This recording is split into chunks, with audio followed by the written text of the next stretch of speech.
Story 13. Balancing Work and Life. I should conclude this book with my experience of balancing work and life, because at the end of the day, we're here to live life in its fullness. Work was not created by God to overtake life, but rather to enrich it. Thus, we need to balance it with the other aspects of our lives. I strongly feel that this area is very important but has not been given due attention. I've seen many people lose their marriages and families, their health and spiritual life simply because they are running after money. However, for me, my life, my family, and God come first. I cannot afford to sacrifice them at the altar of my career, business, or investment. Every day, I try to make time for my marriage and family. The title CEO stops at the office. At home, I am my wife's friend and confidant. I want to be the first person with whom she shares her deepest joys and concerns. So I must create an environment where she is free to talk to me about anything. I listen and ensure she feels that I understand her and believe in her dreams. This has brought about the harmony which has propelled me to climb higher in the business world. You can be sure that you can hardly achieve success at work if your relationship at home is stressful. Home is supposed to be a place of rest. Just like I create time for my wife, I create time for my children. They often play with me and fire a myriad of questions such as why I have a bald head. Children are very inquisitive, and that is how they learn. So I try to answer most of their questions. This has created a deep bond between us. It is unfortunate that many parents today have lost touch with their children and now live like strangers. As a result, children are landing into problems as they search for father or mother figures elsewhere.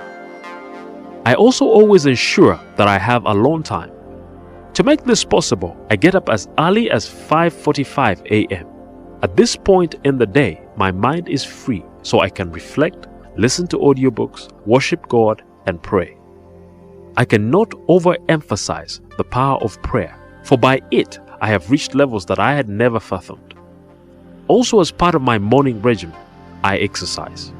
You can ask your pastor or even friends to pray and fast for you, but the truth is, no one will exercise for you.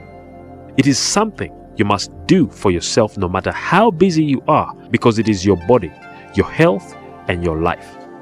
A healthy body houses a healthy mind and eventually helps you build a healthy business. There's so much more I could say about life and business, but I will wrap up my first book with a confession. I strongly believe that if someone had told me about the mistakes I made before I met them, I would be one of the richest men I know. If someone had told me not to eat that money and instead buy land, I would by now own lanes of acres. I would be sleeping because that money would be making more money for me. Back then, land was so cheap.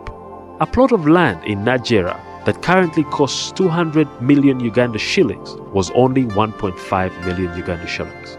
So I will do what I wish someone had done for me and caution you, do not waste that 50 shillings, for it will be a million in a few years. I made mistakes and went through a long and arduous learning curve. You don't have to repeat the same. By the time you learn and come back to practice, it just might be too late. Times may change, but business principles stay the same. Take the time to digest and diligently apply the lessons learned in this book, and together we will rejoice as you make leaps and bounds in your business.